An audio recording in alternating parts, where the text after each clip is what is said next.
La première fois que je suis arrivé à Dori, je suis allé dans une boutique, j'ai demandé la crème, on m'a dit 1 à 100 francs. Ça m'a beaucoup tiqué. Je peux dire que ça, c'est l'un des faits essentiels même qui m'a poussé comme commerce à vendre des matériels biotiques.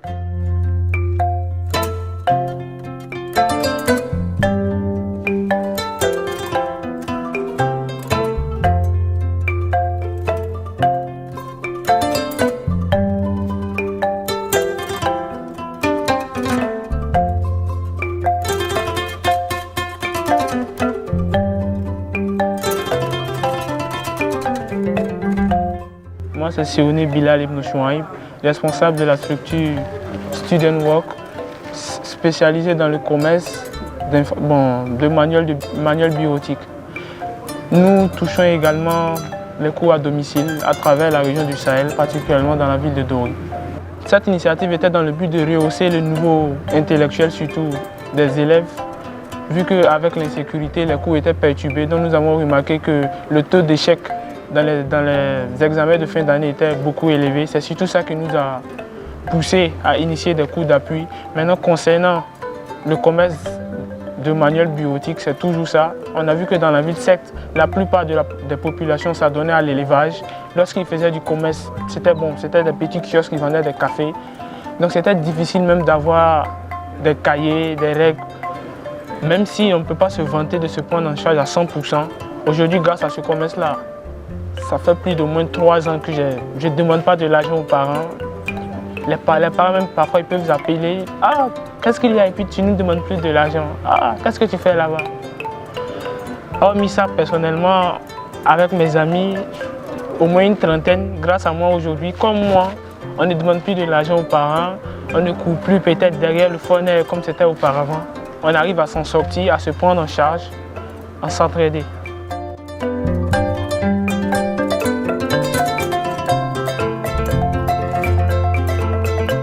C'est le choix de Dori parce qu'aujourd'hui, je suis incapable de faire plus de 2 semaines hors du Sahel parce que la population burkinabé de manière générale a des préjugés sur le Sahel.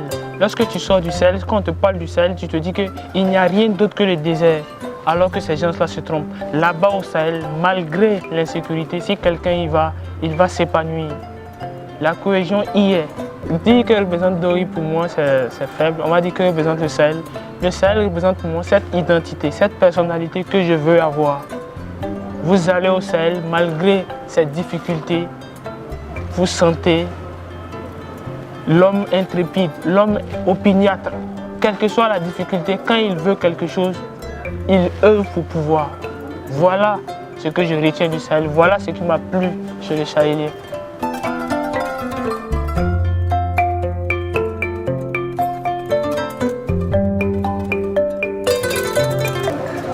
Oui, il est possible de réussir dans la zone de Dori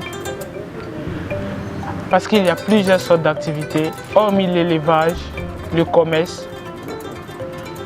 Avec l'avènement aussi de l'insécurité, il y a des projets qui sont venus s'installer. Ces projets-là même initient des formations dans différents domaines, en partenariat avec la NPE.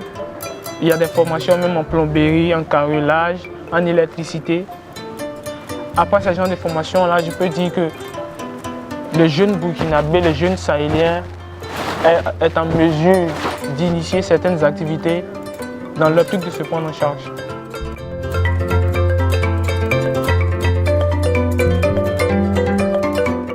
Ce qui me caractérise le plus, c'est que je suis un homme intrépide. Lorsque je veux quelque chose, je vais au bout de mes rêves à chaque fois que le jour s'élève.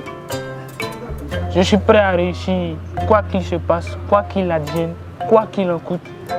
Je suis prêt à exterminer, ou du moins à extirper tous les obstacles auxquels je dois faire face pour atteindre ce que je veux.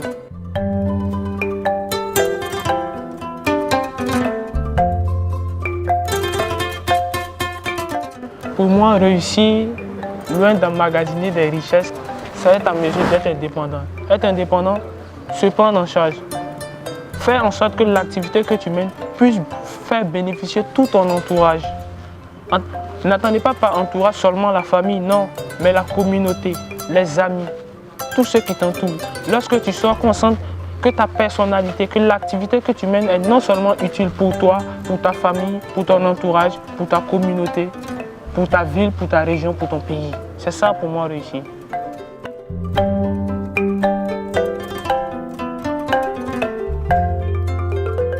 En ce qui concerne la jeunesse sahélienne, je veux leur faire comprendre que certes, aujourd'hui, avec l'avènement de l'insécurité, on voit plusieurs projets qui sont là, qui font des dons par-ci, par-là. Mais cette jeunesse doit comprendre qu'un jour, cela va prendre fin. Personne ne viendra développer la région sahélienne à notre place. C'est à nous de mener des initiatives de développement durable, de sorte à pouvoir s'en sortir. Parce que si on veut compter sur celui-là venu d'ailleurs, il faut être sûr que celui-là, un jour, il aura marre de nous et il va partir. Donc, il serait mieux pour nous de développer des initiatives génératrices de revenus dans l'optique de pouvoir mieux se prendre en charge et d'arrêter de dépendre de l'extérieur.